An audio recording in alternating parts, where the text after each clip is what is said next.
Peace and salutations to the world.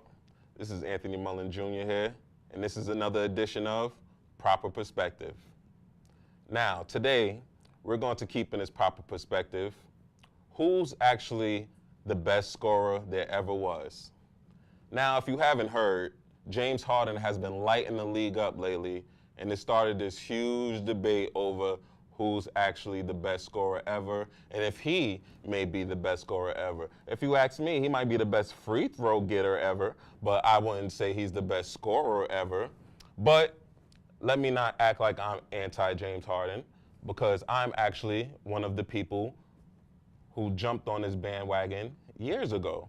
And I knew James Harden was going to do things like this in this league for years to come. When did I find this out? In the dreadful 2011 lockout. Of course, we know, horrible year for the Lakers. They sent us back with the veto, sent us back 5 years. We all know, because of the owners. Then you have the anti-Lakers CBA, tried to stop us from spending our money doing what we do, but they can't hold us back, in the words of the great philosopher Rick Ross. Oh no, they can't hold us back. We still came, we still prevailed, and now we're back again, but we're not going to get to that. Now again, in 2011, during this lockout, there was an epic duel in the Drew League.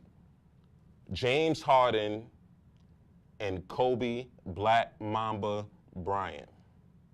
Now, in this game, James Harden scored a whopping 44 points on Kobe.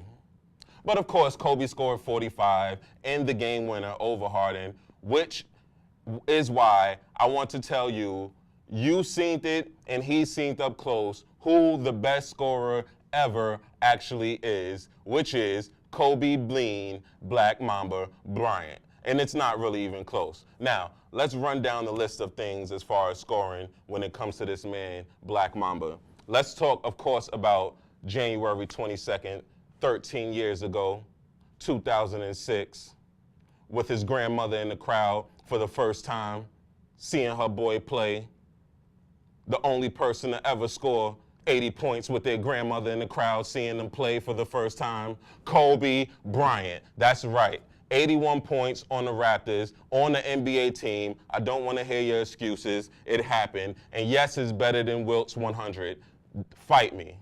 Now, let's also talk about how he's third all-time in scoring, which is also because of the veto, which also led up to his Achilles injury and led up to the demise of the end of his career. Never forget the veto. Let's also talk about how he's third in 50-point games in a season. Yes, 50-point games. Sorry, Harden. The 30, 16 straight, 30 points, 40, is cute, but it's not 50. Oh, you like 50? What about 60? Huh?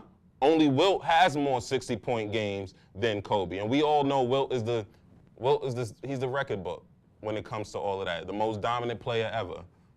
My guy. Let's also talk about how he's the only player within 3 straight consecutive seasons scoring 600 or plus points in the playoffs. And Harden, we all know you're not built like that in the playoffs, so I doubt you'll ever get a feat like that, or really anybody else to speak, because this is Kobe Bryant we're talking about.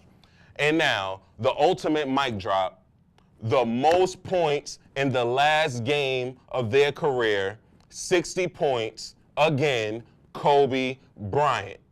Like, it's really really hands down. Like, I'm not really understanding why people are having this prisoner of the moment debate about who's the best scorer ever, as if they didn't just see this man do all of these things. You're not that young. There's YouTube. It's no excuse. I don't blame you. I blame the hate in you. Now, back to Harden. Harden? Y'all talking about Harden? Mr. Free throw Harden over Kobe? The greatest, toughest shot maker ever also? Stop it. Men lie, women lie, numbers don't. Good day.